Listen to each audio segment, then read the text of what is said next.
Yeah, this guy needs no introduction. If you know, you know.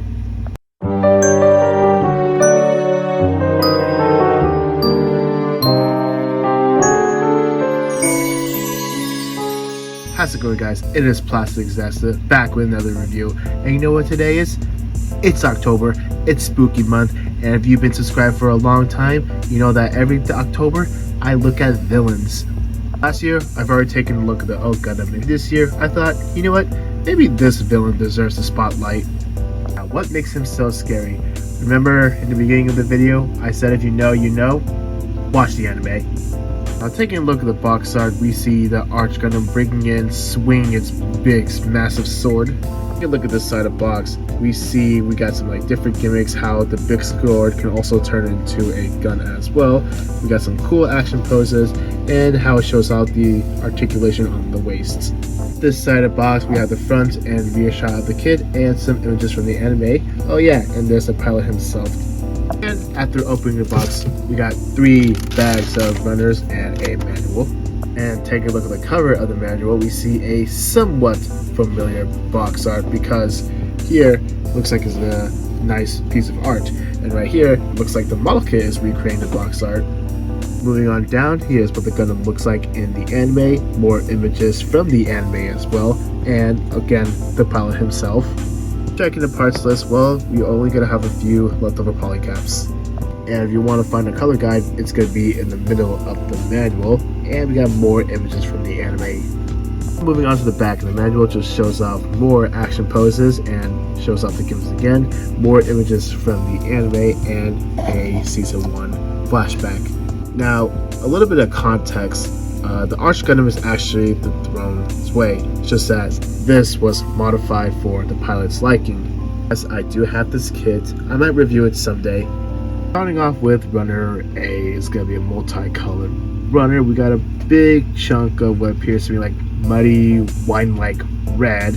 Got small bits of yellow right here, some white, and some clear parts. And that is not a good thing. That means you might want to paint the beams to reflect parts. Runner B looks like tan parts with a very small hint of purple. Runner C is going to be more of that shade of red again. And finally you have 2 Runner Ds for the rest of the red parts. Polycap runner and a sticker sheet. So that's going to be it for the unboxing. So far, I am somewhat intrigued to see how it turns out. Not a lot of parts, it's going to be a quick build, and I'll put it together right now. See you guys after.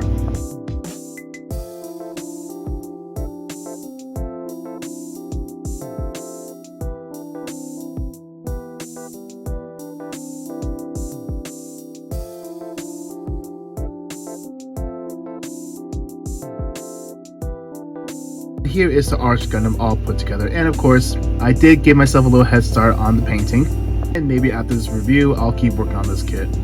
Anyways, how did the build process go? Well, it went by pretty fast, knowing that there's not a lot of runners in this kit.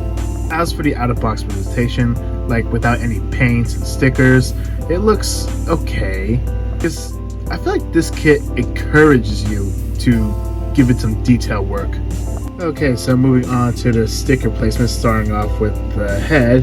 This little pink sticker right here goes right over here, and this pink paint, it was supposed to be this pink sticker right over here, one in the front and one in the back. That's why you get 4 of these. These purple circles, this one goes onto the torso, these 2 go onto the legs right here behind the clear pieces. To summarize all these white stickers, usually they go onto the tip of the wings, and this right here, on the toes, that would be this stickers right there. And moving on to seam lines, well, there's only one you have to deal with, which would be on the backpack or core fighter. It's gonna be a little bit tricky one that goes all the way down there, but other than that, there's no other seam lines on this kit. Even if it is, it's pretty well hidden as a detail. Moving on to accessories, starting off with hand options, well, all you get is the closed fist. Next up, you have its shield. Now, it does have a unique way of attaching it rather than a peg. It just goes in and just slides down. And it also comes with this little gimmick if you flip these out. It's been a while since I saw the anime, but feel free to remind me what it does down below in the comments, because to me it's almost like a little grapple thing. Next up, you have these clear beam saber effect parts which you have to paint, and to attach them it's going to be on the toes right here, just like that. Finally, the accessory you've been waiting for, the GN Buster Sword. Now, you're supposed to paint these like in a little tan color, but I thought to myself, you know what, I'll paint it white instead, and it doesn't look half bad. And to make it to the rifle mode, you're just going to pop this out, bring this little piece in as a little handle, attach it right here, and just like the shield, just plug into the arm and slide it down. Onto gimmicks, if you pop these pieces off, it's on a ball joint by the way, it reveals some GN fangs. No, it doesn't pop out and fly around. Moving on to the backpack, this is actually a core fighter. Now just pop this out, pull these wings out like that, bring this up, and don't forget to pull this out and pop up the head as well, and attach it right under here, and there you go, that's the core fighter. Okay, and I realized I had the head on backwards, but at least you can plug an action base stand right over here so it can whoosh around.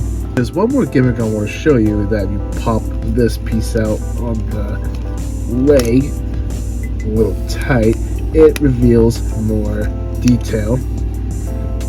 Moving along with articulation, the head is on a double ball joint. The shoulder is actually quite unique, so it can swing forwards and backwards. It can go up this far, move down that far. It can rotate. This little flap right here can move side to side. The arm can go up this high, bicep swivel, single joint on the elbow, a little bit over 90, and a ball joint on the wrist. Moving on to the torso, it is on a ball joint, and for the front skirt, it does move forward like that. Now the side skirt is actually attached on the leg, not on the waist, so it is on a ball joint. And moving on to the back skirt, it does move just a little bit because it's on like a little ball joint. There's a ball joint onto the thigh, and you do have some swing hip movement, as you can see. And I forgot to mention, you can pop this off and you get a 3mm hole, so you can plug an action base stand to it. The knee bends more than 90 degrees, maybe way more. Moving on to the ankle, it is on a ball joint, which means you get a pretty good pivot. It can swing forward, it can swing that far just a little bit. Overall, the articulation on this kit is actually pretty nice. You can pull off like some sweet, like big sword swinging poses. Moving on to size comparisons, here it is right next to the standard size Strike Gundam. As you can see, this is a big lanky dude, and since this is Villains Month, here it is right next to Shockwave and Lex Luthor. So that's gonna be it for the size comparisons. Let's move on to my final thoughts. Moving on to my final thoughts, overall it's a pretty nice kit, and I don't know if it's me, but I think this kit is pretty underrated. But I do have a few negatives with this kit. Like, it is a little tricky like to handle, but as long as you're patient, you should be fine. And also the ball joint on the waist does pop off a little easily. No big deal, it's an easy fix. And I also think this is a perfect kit for you to practice your detail work on, especially if you want to put like minimal effort into it. And look, I hate to sound mean, but the white stickers on the kit are the folded up ones, and they're not the best looking. Alright, so that about wraps up the review. I want to say thank you guys so much for watching. If you guys are new here, want to see more content like this, be sure to subscribe. Questions, concerns, comment down below. See you guys in the next video. So, Master Grade Arche Gundam when?